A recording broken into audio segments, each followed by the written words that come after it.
JF Stretford, Paddock. As you can see, I'm outside Old Trafford. Me and producer Cam are here. The news has just broke. We came down here because we said when we hit 10,000 likes on the video, the live video we were doing with all the Super League reaction, we were going to come down here and do a quick vid. As we got here, the news broke that Manchester United are no longer participating in the Super League. I've got the statement here. It just says from the club. I'm sure you've all heard it, you read it, you've seen it, but I'll just go over it quickly. Man United will not be participating in the European Super League. We have listened carefully to the reaction from our fans, the UK government and other key stakeholders. We remain committed to working with others across the football community to come up with sustainable solutions to the long-term challenges facing the game. Yeah, right, okay mate, whatever you're chatting about there. You just knew that the Super League was over. It was obvious from that Manchester United it could not carry on competing in the Super League when we already knew Chelsea had said they were going to leave. There was rumours there from about 6 o'clock tonight that they were going to go. We saw all the Chelsea fans outside Stamford Bridge stopping the team coach from getting to the ground. Paddock had to get out of the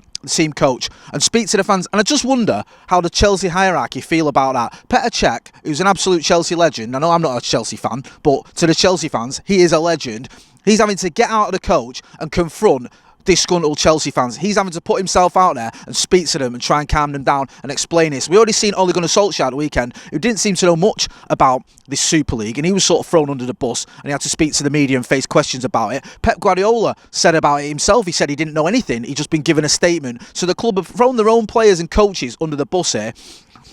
We've seen United players speak out. Luke Shaw did a tweet. Marcus Rashford did I think he quoted the banner that's here that says football is nothing without fans. There was a backlash from the players, from the fans as well. Let's forget about the stakeholders and all this other stuff. The fans showed their anger at this. There's been a real movement since this Super League nonsense was announced, and it's been great to see that, not great to see that the club have listened, because I don't think they have. It's great to see that it's become untenable for them. It's become unsustainable, because we know that these owners, the Glazers, we know that Ed Woodward, all about making money. That's all they care about.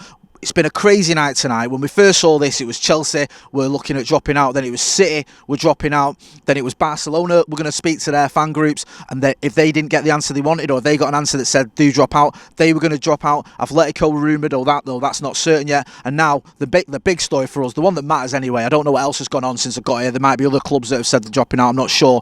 But the one that matters to us is Manchester United going out. Obviously as well tonight, Ed Woodward has announced or is resigning at the end of this year. He's going to leave, so we know we've got rid of him. But right now we need to get rid of these owners. How many more times can we go through this? We can't keep having this where they're going to try and put us into things we don't want to be put into, where they're going to try and put us into competitions we've got no interest in, that the fans don't want to take part in, that's going to make the Premier League less competitive, that's going to be like some sort of cordoned off competition where you don't get promoted or relegated. What is that about? How does that even work? My phone is going absolutely crazy. But yeah, it looks like, well, it doesn't look like Manchester United are not in this competition anymore. This European Super League didn't even get off the ground. All it's done is remind us, like we needed reminded, that the Glazers are not fit to own this football club. You can see over my shoulder, you might be able to see the statue of Sir Matt Busby, one of the pioneers when it came to European football at this club. He took us into the European Cup when we were the first champions, or not when we were the first champions. Chelsea in 1955 were the first champions when they could have gone into the European Cup from England. They didn't want to, well they did want to, the FA said no. They said no to Matt Busby a year later in 1956, but he said no, we're going. And he took us into Europe. We made the ultimate sacrifice while we were in Europe, and 10 years after the Munich air crash, we won the European Cup, the pinnacle. We won it.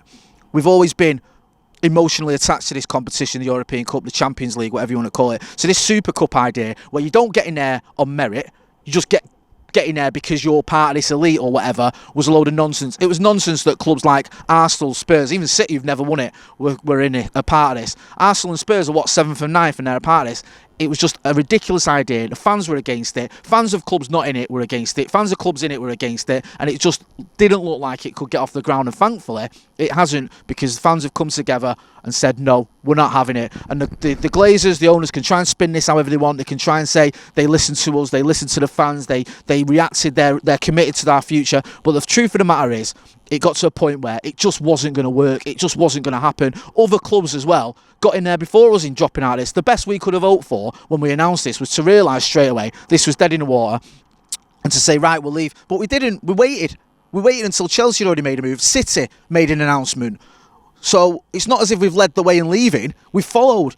Everything about this has been a shambles and an embarrassment to Manchester United, not to the fans, but to the club and the owners. And it's the sooner they're gone, the better, because Ed Woodward can go and we can rejoice, and we are rejoicing, because good riddance to bad rubbish. But until we get rid of these owners, then we're just going to end up going through this rubbish again. We know they're bleeding the club dry. They've ploughed us into debt. There's rumours and stories going about that they might be looking to sell. I hope they are. I've always been sort of conscious of the fact. I'm getting something here. I'm going to read a statement here. It says United offered the 6 English teams, UEFA offered the 6 English teams in the Super League a large sum of money to leave the Super League. The same offer was not made to the Spanish teams, who are seen as the association's enemy. So apparently there's a payoff as well. So it's not even any noble endeavour, this, or listening to the fans, it's a payoff. But I'm telling you now, this wouldn't have worked. This couldn't have worked. We wouldn't have allowed it to work. There was protest plans this Saturday here at Old Trafford, and I hope they still go ahead, because the protest might not be about the Super League, but it should be about these owners. Because the sooner these parasites have gone from my football club, from our football club, the better. Because they're just not fit to own Manchester United. They're not fit to even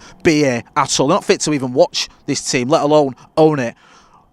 Are they going to sell? I hope so. Who's going to buy us? I don't know. I'm not, financially savvy. I'm not sure about the entire ownership or how much it'd cost and all the rest of it. All I know is that these owners are bad for Manchester United. They've been bad for Manchester United since day one, and we warned everyone. We said in 2005 when there were protests here against them, said if they get in here at Manchester United, it's going to hurt everyone. Rival fans laughed at us, and now you've seen the effects they're having. It's not just about Manchester United they're hurting everyone.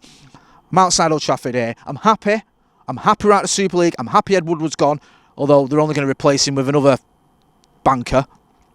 Yeah, banker. Could call it something else. You know what I'm on about. But yeah, they're only going to replace him with another banker, so that's not too much to rejoice about, even though I am happy. But we need these owners gone, man. We need to let them know we're not having this. This isn't the end of it. This should be the start of something now. We need to get rid of the Glazers, but we're not in the Super League anymore. And that's a good thing. That is a positive thing, because none of us wanted it.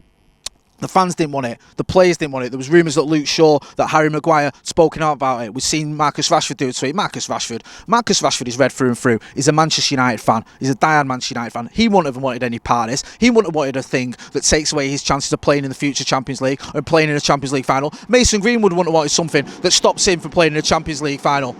That's what we were looking at. It would have made a nonsense of the Premier League. How are you going to compete in the Premier League when, if you're sort of kicking around the top four, it doesn't matter if you get top four or not, if you're part of this elite club, it was just ridiculous. It didn't make any sense, and it's not what Manchester United are being about. When we won the Champions League in 99, we won it because we earned it. When we won the European Cup in 68, we won it because we earned it. When we won it in 2008, we won it because we earned it. That's how you win things. You earn the right to win them. You earn them, and we did that. And we've done it the hard way. In 99, we had the hardest run you could have to the final. We had the group of death with Barcelona, Bayern Munich. We beat Juventus, we beat Inter Milan on the way. We've been Bayern Munich again in the final.